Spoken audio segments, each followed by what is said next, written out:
It all started on a dusty morning in Niue village, when my father called me to the front of our hut and told me I was getting married. I had always known this day would come, but not like this. Not to someone I didn't even know. My name is Ngozi, daughter of Okori and Amara, and until that moment, I thought my life was simple but fair. Our home was small, made of red clay bricks and thatched roof, and we woke up every day with nothing but hope and hunger. We farmed cassava and yam, sold what we could at the market, and lived off what remained.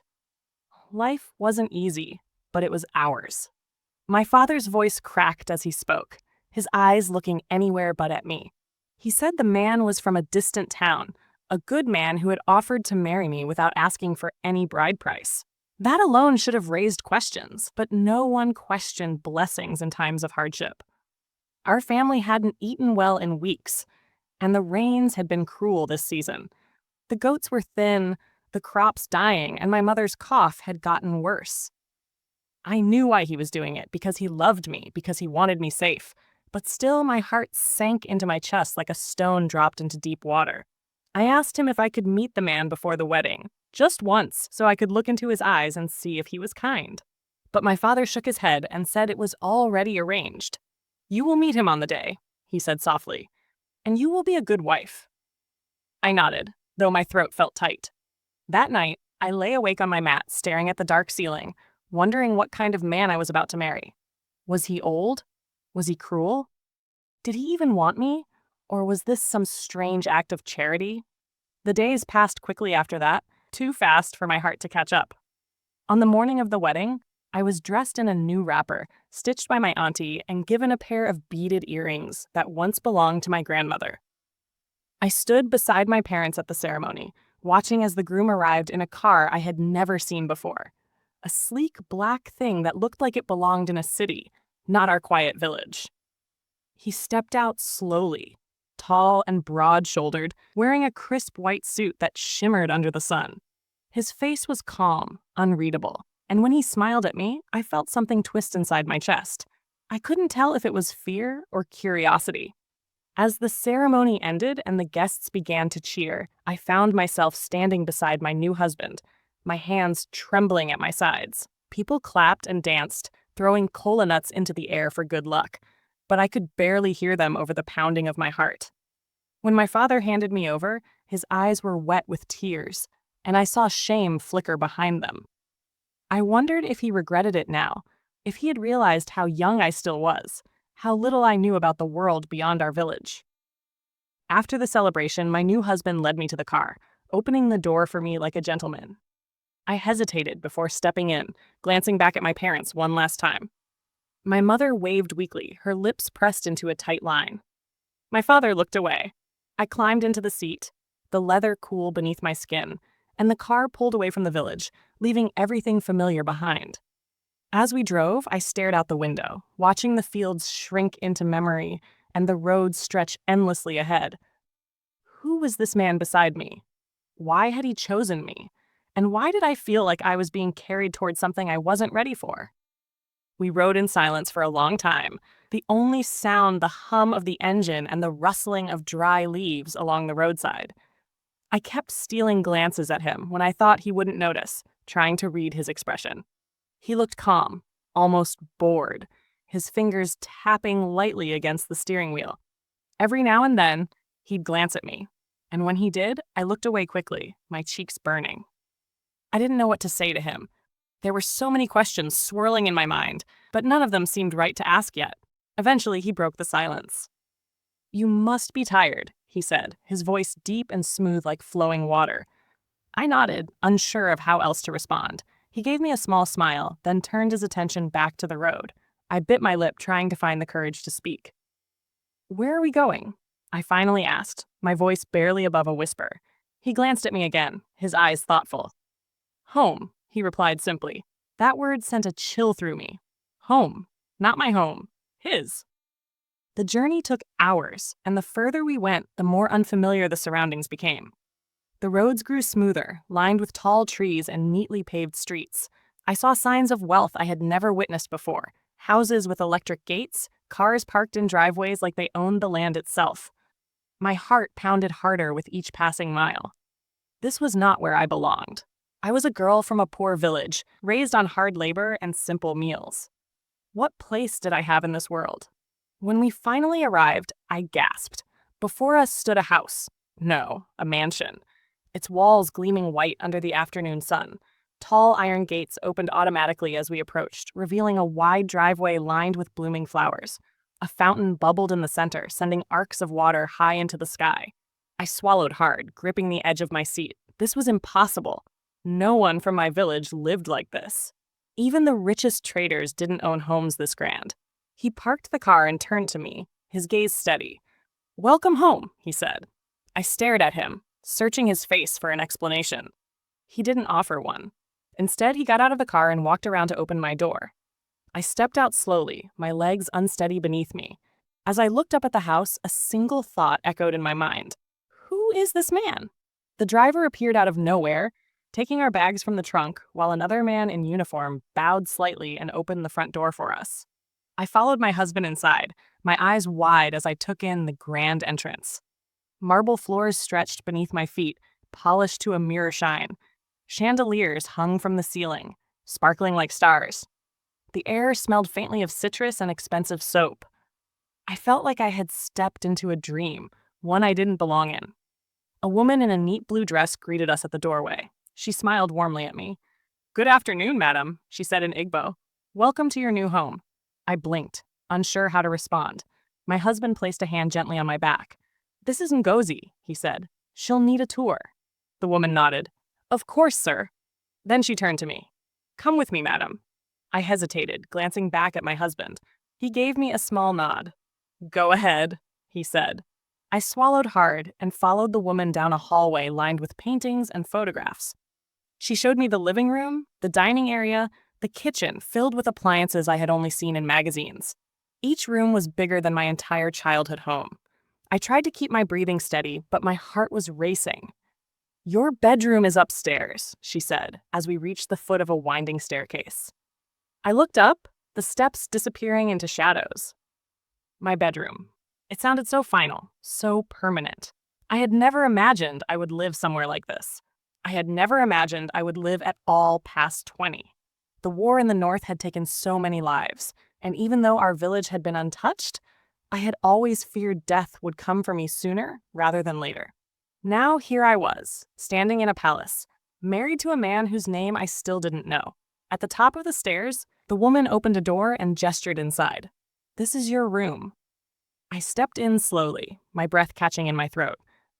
The space was enormous, with golden curtains drawn back from large windows. A massive bed sat in the center, covered in silk sheets and fluffy pillows. A dressing table stood beside a full-length mirror, and a walk-in closet peeked from behind an open door. Everything was perfect. Too perfect. I turned to the woman. What is his name?" I asked quietly. She looked surprised. "Didn't he introduce himself?" I shook my head. She hesitated, then lowered her voice. "His name is Chief Emeka Madu."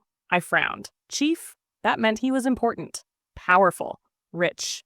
But why would a man like that marry someone like me? The woman touched my shoulder gently. "Rest now," she said. "You've had a long journey." Then she left me alone in the room, closing the door behind her. I stood there, frozen, staring at my reflection in the mirror. Ngozi, daughter of Okori and Amara, poor village girl, wife of a chief, billionaire. Whatever he was, I didn't understand any of it. And I wasn't sure I wanted to. I spent the next few days in a daze, wandering through the house like a ghost. Emeka was always busy, disappearing into meetings or phone calls, leaving me alone with the servants who treated me like royalty. They called me madam and bowed when they passed me in the halls. I hated it. I wasn't their superior. I was just a girl from a poor village who had been traded away like a goat. I tried to talk to Emeka whenever he was around, but he was always distracted. When I asked about our marriage, he would smile politely and say, "In time, Ngozi." That answer frustrated me more than anything. What did he mean? In time for what? Did he expect me to live in this gilded cage forever, never knowing why I was here? One evening, I found him in his office, poring over documents. I knocked lightly on the doorframe. He looked up, surprised. "Yes?" he asked. I stepped inside, folding my arms. "We need to talk," I said. He sighed, setting his pen down. "About what?" I met his gaze. "About us," I said. "Why did you marry me?" For the first time since I met him, his expression changed. He looked almost sad. He leaned back in his chair, studying me. Because I had to, he said finally. I frowned. Had to? He nodded slowly. There was no other choice. That answer only confused me more. What do you mean, no other choice? You could have said no. He shook his head. Not everything is that simple. I took a step closer. Then explain it to me. He hesitated, then gestured to the chair across from him. Sit down, he said. I'll tell you what I can. I sat, heart pounding. He folded his hands together, staring at them for a long moment before speaking. My father died 6 months ago, he began. Before he passed, he made me promise to marry a girl from Nui village. My breath caught. Nui? He nodded. He said it was the only way to protect our family. I swallowed hard. Protect you from what? He looked up at me then, his eyes dark with something I couldn't name. From the curse, he said. I stared at him, unsure if I had heard correctly. Curse? I whispered. He nodded slowly. An old story, he said. Something my ancestors believed in. They said if our bloodline ever strayed too far from the village, we would lose everything. I blinked. So you married me? Because of a superstition? He shook his head. Not just any superstition, he said. My great-grandfather built this empire, but he made a deal with something ancient, something powerful, and in return for his success, he promised that every generation would marry a woman from Nui. If we break that promise, the curse will take everything we have. I didn't know what to say. It sounded like a folktale, the kind of story old women told children to make them behave. But the look in Emeka's eyes told me he believed it. Is that why you chose me? I asked. Because of this curse? He nodded. I didn't want to do it, he admitted. But I had no choice. I felt like the ground had shifted beneath me. All this time, I had assumed I was just another pawn in someone else's game. But this was different. This was fate, or madness. I wasn't sure which. And if you don't follow the curse, I asked. He looked away. Then everything we have disappears, he said quietly. Our wealth, our power, gone. I leaned back in my chair, trying to process everything. So I was here not because of love, not because of kindness, but because of a promise made generations ago. I was part of a legacy I had never agreed to. And yet, despite everything, I couldn't hate him for it. He had done what he thought he had to, just like my father. I looked at him carefully. Do you believe in the curse? I asked. He hesitated. I used to think it was nonsense, he said, until my father died, until I saw the numbers start to fall. The business was failing, Ngozi. Investments collapsing, deals falling apart. It was like the world was turning against us. He ran a hand through his hair. I had to do something. I exhaled slowly. So you picked me. He nodded. Out of hundreds. I narrowed my eyes. How did you choose me? He looked at me then, really looked at me, and something in his gaze softened. Because you reminded me of someone, he said. Someone I lost a long time ago. I felt a shiver run through me. Who? I asked. He smiled sadly. My sister, he said. She was born in Nui. She died when I was a boy. I never forgot her. I swallowed hard. And you think marrying me will bring it all back? He shook his head. No, he said, but maybe it will stop things from getting worse. I didn't know what to say. I had come here expecting anger, resentment, maybe even hatred. But instead, I found a man carrying a burden he never wanted, trapped by a history he couldn't escape. And I was caught in the middle of it. I stood up slowly. I need time, I said. He nodded. Take all the time you need. I turned to leave, but his voice stopped me. Ngozi? I looked back. He hesitated, then said, Thank you. I didn't ask for what. Maybe for listening. Maybe for staying. Maybe for not running away. As I walked back to my room, my mind swirled with questions. Was the curse real? Could something like that truly control a man's fate? And if it was real, what did that mean for me? Did I have power I didn't know about? The days passed in a blur, and I found myself settling into this strange new life. The servants continued to treat me like royalty, though I tried to remind them I was just a village girl. Emeka remained distant, buried in work, but sometimes when the house was quiet, we would sit together and talk. He told me stories of his childhood, of growing up in this very house, of his father's obsession with tradition. I told him about my village, about the smell of roasted yam in the morning, about the laughter of children playing in the dust. Despite everything, I found myself liking him. Not loving him. Love was too big a word for such a short time. But there was a warmth between us, a connection neither of us had expected. He was not cruel, nor demanding. He never forced me to do anything I didn't want to. And slowly, I began to relax. But then came the dreams. They started subtly, soft whispers in the night that I brushed off as imagination. But soon, they grew louder. I would wake in the middle of the night, drenched in sweat, hearing voices calling my name in a language I didn't understand. Sometimes I saw shadows moving in the corners of my room, figures that vanished when I turned on the light. I told Emeka about them, hoping he would dismiss them as stress or exhaustion. But instead, his face paled. "You're starting to hear them," he murmured. "Who?" I asked. He didn't answer, only looked at me with something like fear in his eyes. The dreams worsened. One night, I saw a woman standing at the foot of my bed. She wore traditional garb, her hair braided tightly against her scalp. Her eyes were hollow, filled with sorrow. She reached out to me, her voice barely a whisper. "You carry the blood," she said. "You must finish what was begun." I woke screaming. Emeka burst into the room, his shirt half-buttoned, eyes wide with panic. "What happened?" he demanded. I clutched my blanket, trembling. "I saw her," I whispered. "Who?" he asked. I shook my head. "I don't know, but she said I carry the blood." Emeka stiffened. He turned away from me, walking to the window. "It's happening," he muttered. "The curse is awakening."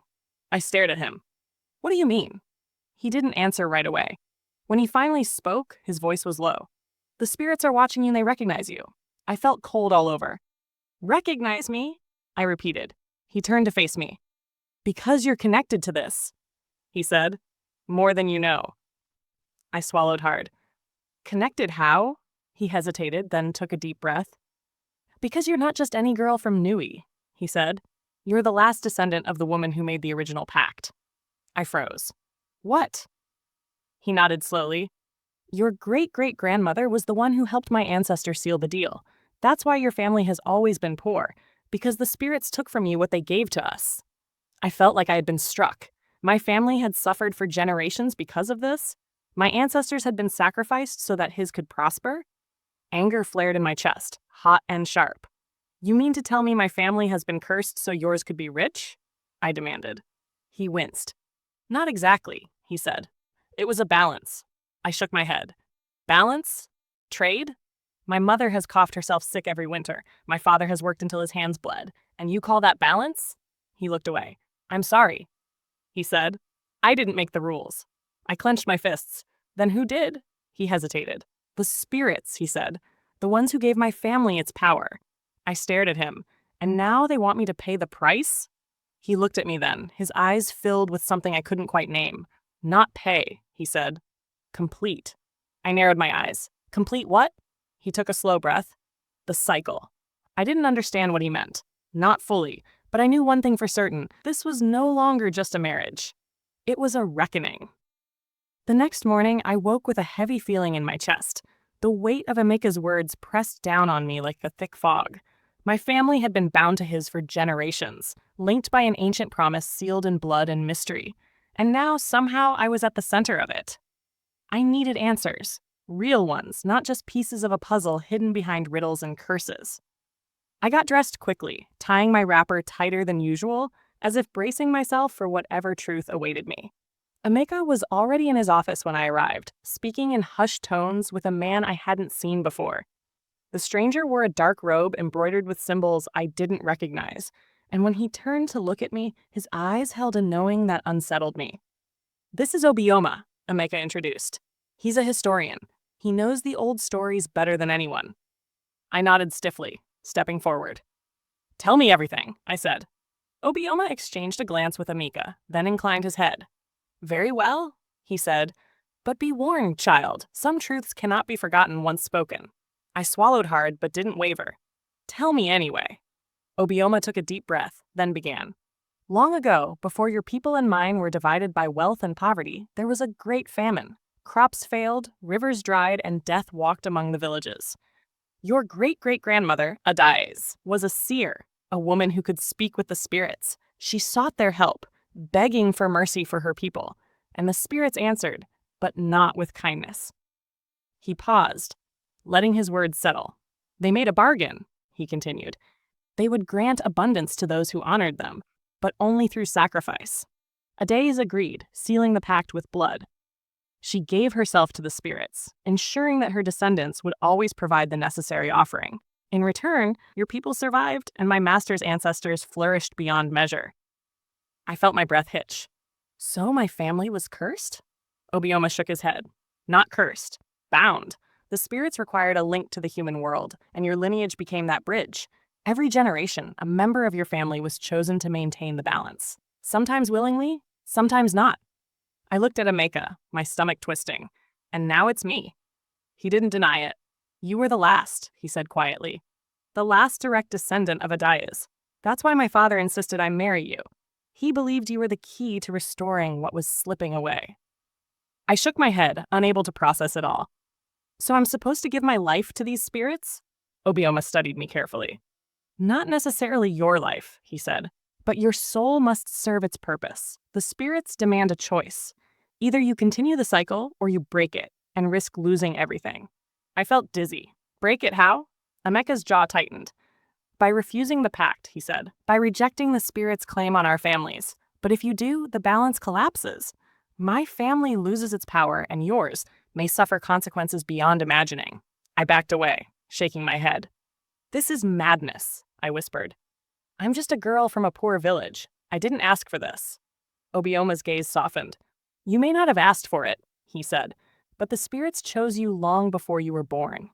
I turned to Emeka, searching his face for something, anything that would make this easier. But he only looked at me with quiet resignation. What happens if I refuse? I asked. He exhaled slowly. Then the spirits will decide for us. A chill ran through me. And if I accept? He hesitated. Then you become what your ancestors were, a bridge, a vessel, a keeper of the pact. I closed my eyes, trying to steady my breath. This was too much, too strange, too impossible. And yet deep down, I knew it was true. I had felt it in my bones, in the dreams, in the way the shadows moved when no one else noticed. I opened my eyes. I need time, I said. Emeka nodded.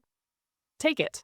Obioma gave me a respectful bow. But remember, child, the spirits do not wait forever. I left the room, my thoughts tangled in 1,000 directions. I had come here thinking I was just a bride in a strange marriage. But now I understood. I was a piece in a game older than I could comprehend. And I had to decide whether to play or walk away. But what if walking away meant destruction? I wandered through the house, my mind racing. The walls that had once felt like a sanctuary now felt like a prison. I needed air, space, something to ground me. I slipped outside, making my way toward the garden at the back of the estate. The scent of blooming jasmine filled the air, mingling with the soft chirping of birds. I sat on a stone bench, wrapping my arms around myself. I had always believed my life was shaped by circumstance, by the choices of others.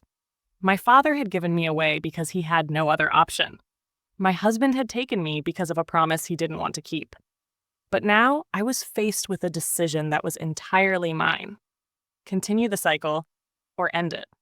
I thought of my mother, coughing in the night, her body worn thin by years of struggle. I thought of my father, working until his hands bled, never knowing that our suffering was tied to an ancient agreement. If I accepted the pact, would their pain continue? Would mine? Or if I refused, would Emeka's world collapse? Would the spirits punish us both? I didn't know what to do, but I knew one thing. I couldn't stay here, trapped in this house of secrets and shadows, waiting for someone else to decide my fate. I stood abruptly, my heart pounding. I needed to go back to Nui. I needed to see my family, to speak with the elders, to learn more about the woman who had started this all, my great-great-grandmother, Adais. If I was going to make a choice, I needed to understand the full story. I returned to the house and found Emeka in his study. He looked up as I entered, sensing the urgency in my stance. I need to go home, I said. His brow furrowed. To Nui? I nodded. I need to see my parents. I need to learn more about Adais. He hesitated, then sighed. Are you sure? I met his gaze steadily. I have to be. He studied me for a long moment, then finally nodded. All right, he said. We'll leave tomorrow. That night, I packed a small bag, my hands trembling as I folded my clothes. I didn't know what I would find in Nui, but I knew one thing. I was no longer just a poor village girl. I was a descendant of a woman who had bargained with spirits. And whatever truth awaited me, I was ready to face it, even if it changed everything. The next morning, Emeka and I set off for Niue. The drive was long, but I barely noticed the miles passing beneath us. My mind was consumed with questions, with fears, with the weight of what I might uncover. As we neared the village, the familiar scent of earth and smoke filled my lungs, grounding me in something real. When we arrived, the sight of my childhood home brought a lump to my throat. My parents stood outside, clearly surprised to see me. My mother rushed forward, pulling me into a tight embrace.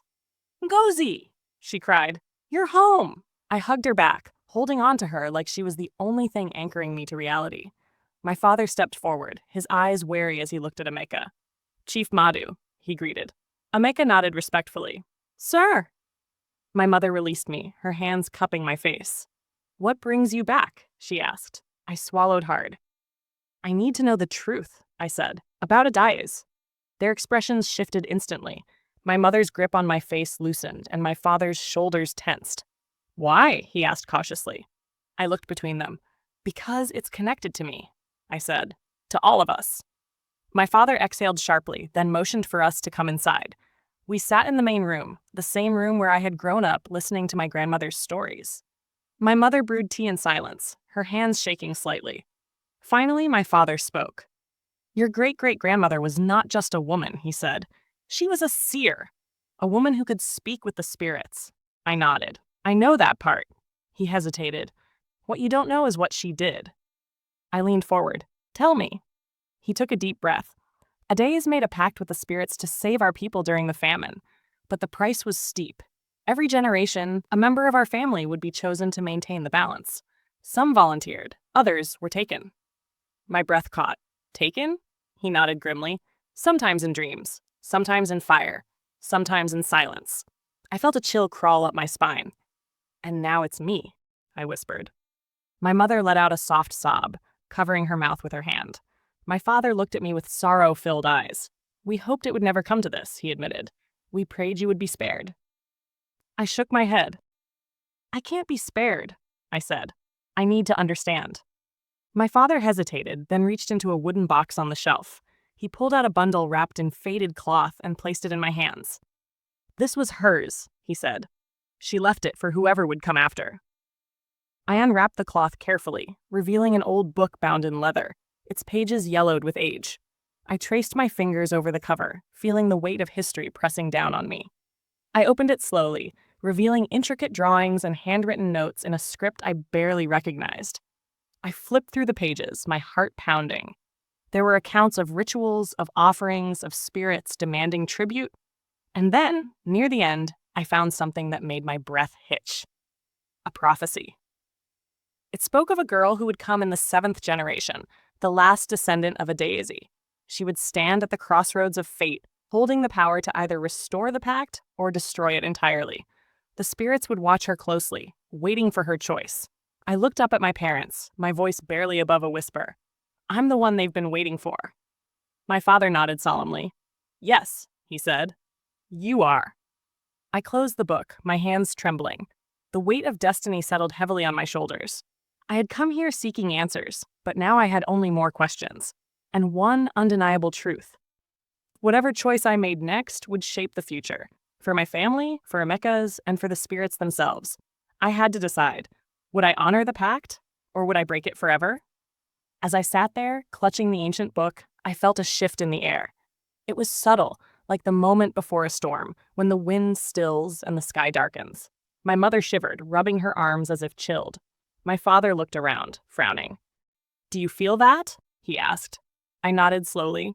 The presence was unmistakable now. The spirits were here, watching, waiting. I looked at Emeka, who had remained silent throughout the conversation. His expression was unreadable, but his posture was tense. He knew it too. The moment had arrived. I stood, my pulse thundering in my ears. "I need to go outside," I said. My parents watched me with worry, but they didn't stop me. Emeka followed as I stepped into the courtyard, the warm African sun beating down on me. The air felt heavier now, charged with something unseen. I turned to Emeka. "If I break the pact," I said, "what happens to you?" His jaw tightened. "Everything I have will vanish," he admitted. "My wealth, my power, it will all be taken." He hesitated, and I don't know what will happen to me. I swallowed hard. And if I honor it, he looked away. Then you become what your ancestors were, a servant of the spirits, bound to their will for the rest of your life. His voice was laced with something I couldn't name. Grief, perhaps. Regret. I turned my gaze to the sky, where clouds were beginning to gather. The wind stirred, carrying with it a whisper, soft, unintelligible, but undeniably there. The spirits were listening. I closed my eyes, letting the weight of my decision settle over me. My family had suffered for generations because of this pact. My ancestors had given their lives to maintain a balance that had only benefited one side, and yet Emeka had not chosen this fate either. He had inherited it, just as I had. Was it fair for me to end it? Was it fair for me to let it continue? I opened my eyes and turned to Emeka. I won't be a prisoner, I said. His breath caught. Ngozi. I held up a hand. I won't live my life bound by a promise I never made. He looked at me, searching my face. And if the spirits take everything? He asked. I lifted my chin. Then let them try. The wind howled suddenly, fierce and wild, whipping my wrapper around my legs. The sky darkened, the sun obscured by thick, swirling clouds. A low rumble of thunder rolled through the earth. The spirits were angry. Emeka stepped closer, his voice urgent. Ngozi, are you sure? I nodded, my heart pounding. I am. The ground trembled beneath us. From the corner of my eye, I saw my parents rush outside, their faces pale with fear. My mother cried out, reaching for me, but I held my ground. Then the world exploded in light.